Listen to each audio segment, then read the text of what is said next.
This is out of social media. I think, right? I mean, your business, ma'am, and I recently met another business called Kalagura Gamba, which is very popular here.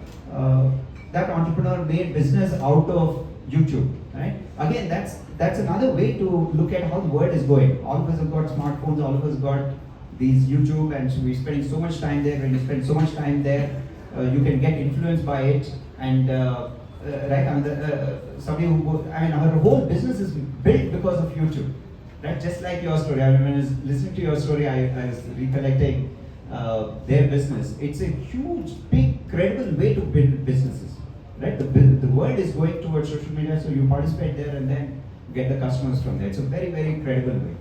Okay, so there are many ways for that, but the biggest thing is figure out what your writing is what will make you.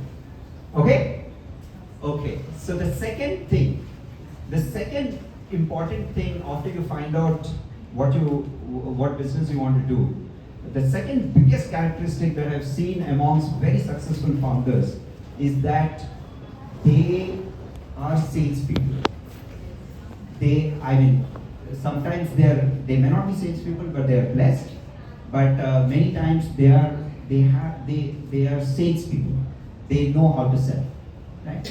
That's the biggest pattern. In fact, I've invested in several companies. For me, the big thing is that I'm looking in the ideas is, okay, are they able to sell? How much have they sold, right? I mean, I get like I get very activated if somebody says, okay, my sales. I think in your pitch, ma'am, in your pitch only, right? 1.7 is what you're doing, right? I mean, I was like, okay, all my attention was in the deck saying, okay, so how did you grow and how would you grow and things like that and all. So that's the characteristic. I'm sharing this because that's the characteristic that I've seen in these big successful businesses.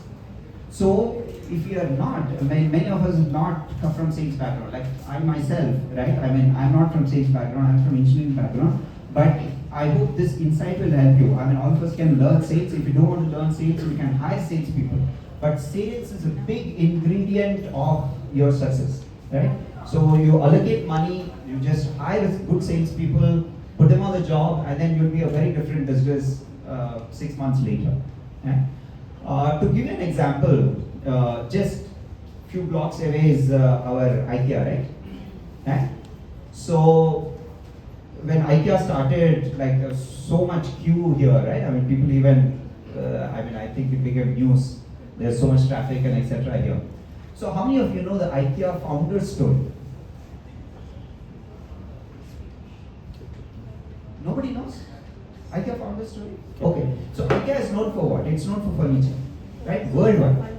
You go anywhere in the world, most of the countries have IKEA, and IKEA is known for furniture. Yeah? So let's imagine what should this founder be like? Like, at least when I didn't know anything about IKEA, and I heard this, I thought the IKEA's founder would be a carpenter. Because their furniture is so good, so unique, so different, foldable, and etc. and all.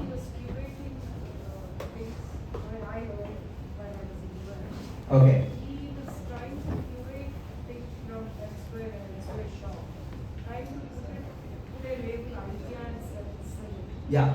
So, but when I thought, right, when I heard about IKEA, and the immediate thing that came to my mind was this IKEA founder must be like a carpenter or a very nice designer. He comes from that background because it's known for furniture, not for anything else, right? So could be from that kind of a background. Then I went and read him up, and he's like one of the 5th richest people, I think, in the world or Europe or something like that. He's like among the top 10 rich people and successful people, right? And to my surprise, you know what I found? I found that he was not even in furniture business when he started, right? He was selling all these, you have all these mixer grinders, iron boxes. He was importing them from China or some other country and then selling all these iron boxes and things like that and all. And then he got so much competition that business, and then he saw people are buying furniture, so he shifted to furniture. But if you look at him, right, he's not a carpenter, he's not a designer, he doesn't know anything about any of these things that he's selling. So what does he know? Why does he deserve such a big success? Right? What he knows is sales. Right? He even without furniture, he was selling something else. As a child, he was selling. He knows how to sell. Right? And they master the craft of selling. It doesn't matter what they're selling. So if you look at the IKEA store, right? I mean, now that you know that they're masters of sales, now when you walk through the IKEA store, you can get umpteen examples and insights as to how they sell to you. And any country you go, the store is the same. Because they know that this format, this store is the IP. The way you walk, the way you eat, the way it is priced, the way it is displayed, the way it is repeated, the display of some of the things and etc. is the thing that sells. So that is the IP that is left. So that's why in any country they need that much space and that's the building that they need, because that is the IP, not what they're selling. So he became so successful not because he knows how to design very good furniture, how to make collapsible stuff or nothing. He become what he is because he knows sales. Right? So it's very, very, very important part of any business's success. Second thing is sales. Another example of this sales. You all know Bill Gates, right? Right? Bill Gates is known as a biscuit. He was the richest human being on earth for many, many, many years. If he has not given his money to philanthropy, he would be the first trillionaire of our earth and continued to be a richest person, right? So when you think of Bill Gates, what do you think of? That he's a very smart guy, he's a biscuit, he writes software with both his hands and things like that and etc. and all.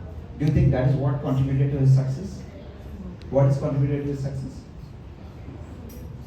I'm saying sales, so you'll learn. Early exposure to computer. I think he was in the right place at the right time. He had access to computers. Yeah. That was his first. Correct.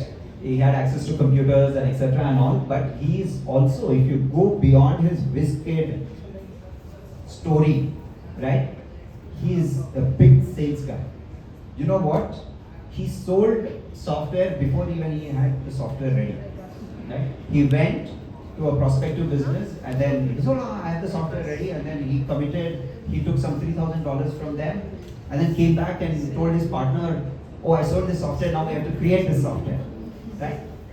And that is the characteristic that I have seen even in today's.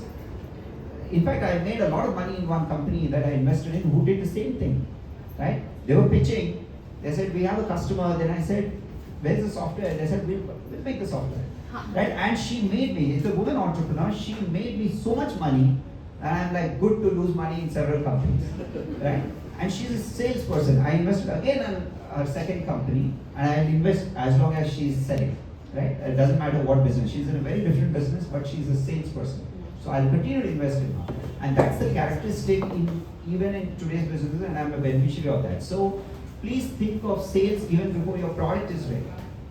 Every one of you have to figure out, see, your innovation has to be in sales, not necessarily in the product. So how do you like 10x your sales from today? That's where you have to like spend your brain cycles and all. It will be very, very different. See, sales is such a scarcity, also because it's not taught anywhere. In MBA you have marketing. You don't have like a sales specialization, right? Major. You don't have sales major. You have marketing major. You have finance. You have HR and etc. and all. So sales is such a scarce thing. Many of us do not know, but you should all know. You should invest in it. You should hire. See, I was lucky because my first few hires happened to come from sales background, and they did the sales job for me. Otherwise, today Redbus probably would not have been where it is. Right? I was lucky, but you don't have to be lucky. You can design that thing. Okay? So first thing is figure out really well what you want to do, what you have to do. Second thing is please get sales DNA, sales into your system. Sell even before you build the next feature. From tomorrow, please sell. Right? If you don't know sales, hire a sales guy, do whatever, invest your budget in sales, get the sales going, and you'll be an amazing company. What is the third one? Take a guess. Discipline.